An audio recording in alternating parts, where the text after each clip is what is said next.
The Microsoft Surface, the much anticipated, long-awaited, first ever tablet designed and built by Microsoft. Now I'm going to pause the video and enter pen edit mode. So the first thing you see is that 4.8-inch Super AMOLED screen.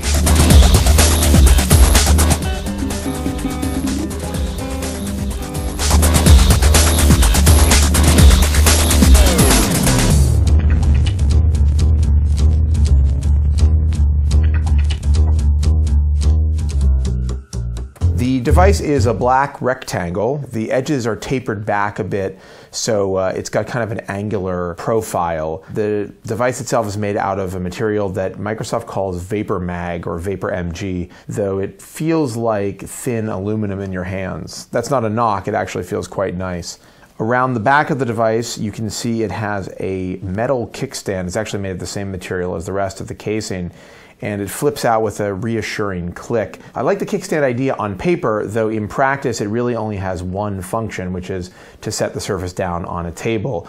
You can't really put it on your lap, and you also can't adjust the positioning of the kickstand. The device has two cameras. There's one on the back and one on the front. They're both 720p, and they both kind of don't look that great. On the top of the device, there's a power and sleep button. On the left side, there's a volume rocker and a headphone jack. On the right side, there's actually a USB port and a micro HDMI jack. The device has two microphones, and it's got a set of stereo speakers that are located along the top of the tablet, which sound pretty good, though I did notice them distorting on a few things that I played back. On the bottom of the device, there's a magnetic dock connector, which is used at this point only for the type and touch cover. The Surface feels really well made when you're holding it. I mean, I would say that the construction of the device is on par with the iPad. It feels a little bit thicker and it's definitely a little bit heavier. And due to the 16:9 display, it's a little bit awkward when you're holding it in landscape, and it's really awkward when you're holding it in portrait. It kind of wants to be on a desk. The Surface has two unique accessories that do double duty as keyboards and protective covers. One is called the type cover and one is called the touch cover. The type cover is actually a dedicated tactile keyboard. It snaps onto that magnetized dock on the bottom and covers the front of the device with kind of a gray felt. You can flip it around to the back, though it is a little odd holding onto a tablet and feeling an actual keyboard behind it. The touch cover takes a slightly different approach. Instead of having real keys with travel, it has raised characters on the material that the protective cover is made out of. It does work fairly well, though it's definitely not as easy as using the type cover or a dedicated keyboard. Though I will say I'm impressed by how well the trackpad and multi-touch response works on both the type cover and the touch cover. Of course, the big story with the Surface isn't the hardware, even though that is a pretty big story. The real focus here is the fact that this is a Windows RT device. Windows RT is, of course, a variation of Windows 8, which is made for ARM chipsets, and it has some peculiar idiosyncrasies. For starters, you have a desktop Windows environment that looks a lot like Windows 7, but there are only 5 apps you can actually use in this environment, and that's Word, PowerPoint, Excel, OneNote, and a desktop version of Internet Explorer. There are a couple of other small Windows apps like Paint and Notepad, but they're really more system utilities than a dedicated application. Luckily, you don't really see the desktop environment that much. You really are going to be spending the vast majority of your time in the new modern UI environment. The good news about the modern UI is that it's actually a really interesting new operating system that has a lot of potential, in my opinion. From the get-go, the tile interface seems really inventive and useful. Right when you first log into the machine, you get a bunch of live tiles that are giving you information like your next calendar appointment or your latest email. And it's actually something that I found myself looking at and using day to day while I was testing the Surface.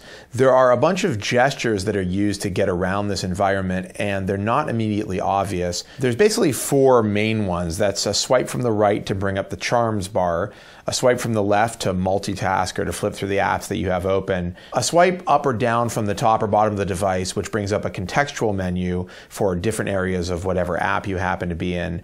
And finally, there's kind of a dunking motion, which is when you swipe from the top to the bottom and sort of pull the app that you're in I guess, into the garbage. You throw it away. It's how you quit an app.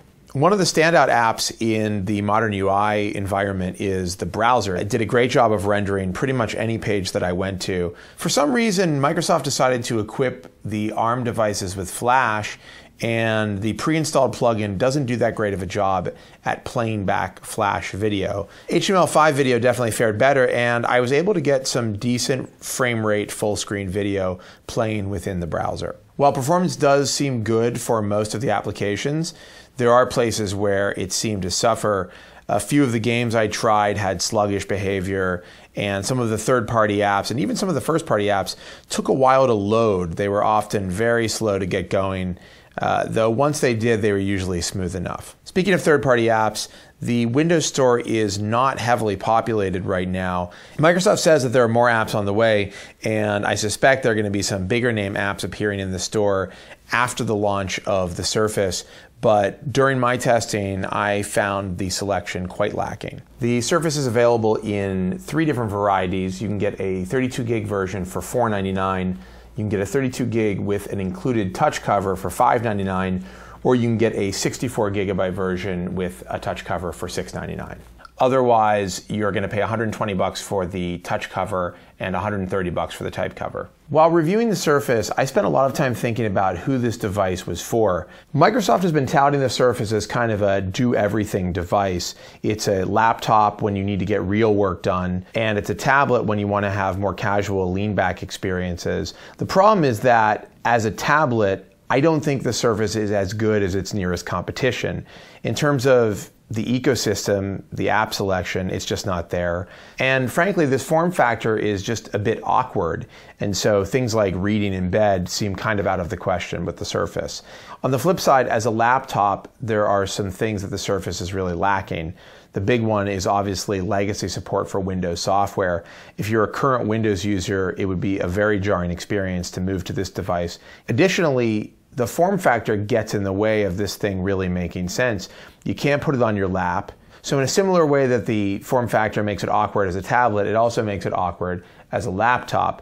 Ultimately, Microsoft's promise that Windows 8 would be a no-compromise operating system isn't realized in the Surface. The Surface actually requires quite a lot of compromise. Some users will be able to make those compromises and will love using it, but for a lot of users out there, it may be asking too much.